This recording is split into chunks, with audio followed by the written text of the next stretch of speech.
Assalamualaikum warahmatullahi wabarakatuh. Perkenalkan, saya Chaliza Andini Putri dengan NPM 21082602118 dari kelas B.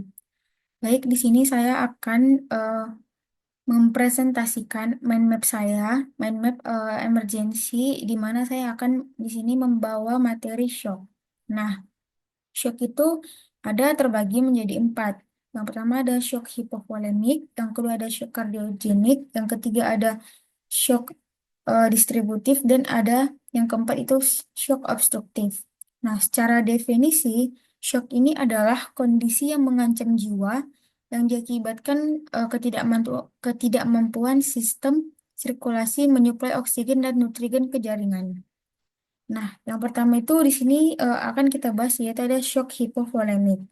Nah, shock hipovolemik ini terbagi menjadi dua. Ada yang shock hipovolemik yang hemorrhagic dan non hemorrhagic. Kalau dia yang hemorrhagic biasanya itu penyebabnya karena adanya trauma, perdarahan, gastrointestinal intestinal juga bisa, ruptur ataupun eh, aneurisma. Terus kalau dia yang non hemorrhagic, dia itu kehilangan cairan. Contohnya itu udah kayak diare, muntah, ataupun luka bakar. Terus ada shock kardiogenik. Nah, kalau dia shock kardiogenik, dia ini biasanya akibat dari penurunan pompa jantung. Terus etiologinya itu yang paling sering ada disfungsi sistolik. Contohnya itu kayak ada infark miokard, kardiomiopati, ataupun hipertensi pulmonal. Terus ada disfungsi distolik. Kalau disfungsi distolik itu ada hipertrofi ventrikel atau kardiomiopati juga.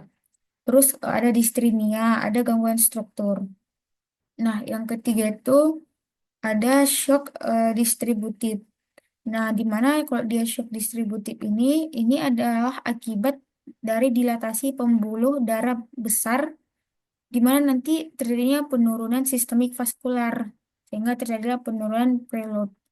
Nah, biasanya penyebabnya itu ada sepsis, neurogenik, ataupun reaksi anafilaktik. Terus yang keempat itu ada shock obstruktif. Nah, kalau dia shock obstruktif, dia ini biasanya diakibatkan dari restriksi pengisian diastolik ventrikel kanan akibat kompresi atau penekanan pada jantung. Contohnya itu ada di sini ada tamponade jantung, tension pneumothorax, dan ada emboli paru.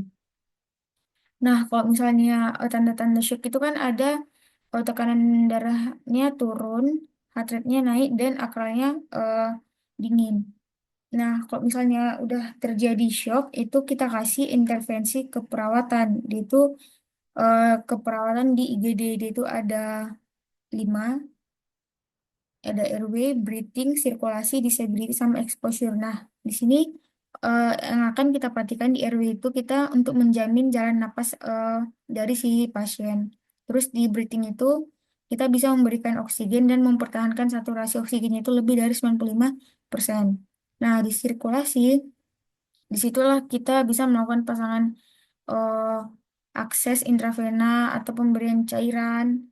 Dan kalau misalnya ada tadi pendarahan, kita hentikan pendarahan eksternal.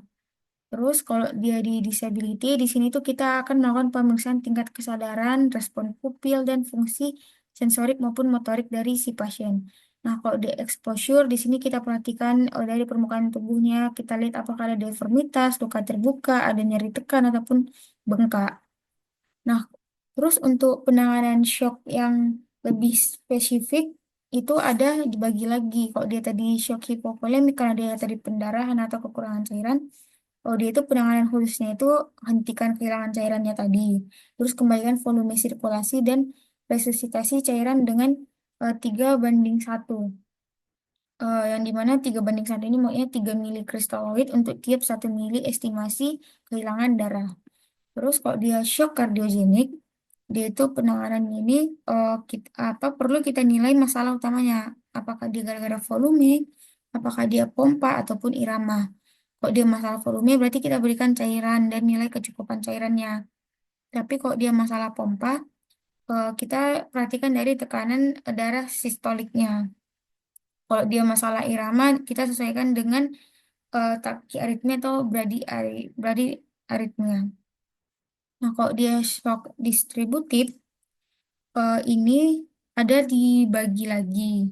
Itu kan tadi ada ada shock septik, ada shock anafilaktik, dan ada shock neurogenik. Untuk penanganannya, dia shock septik ini kita perhatikan resusitasi cairannya, terus kita lihat kita kasih antibiotik spektrum luas dalam 1 jam pertama.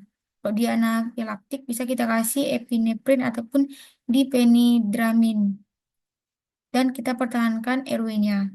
Nah, kalau dia yang shock neurogenik ini bisa kita kasih vasopresor ataupun atropin. Terus kalau dia yang shock obstruktif, di mana kalau dia di sini contohnya itu kan ada cardiac tamponade. Jadi perikardia, kita kasih perikardio sentesis. Nah, kalau dia tension kita lakukan needle dekompresi ataupun chest tube insertion. Kalau di emboli paru di mana ini terapi trombolitik untuk mengembalikan sirkulasi paru dan sisi kiri jantung. Nah, mungkin ini saja sekian presentasi saya tentang shock. Untuk referensinya ada di sini.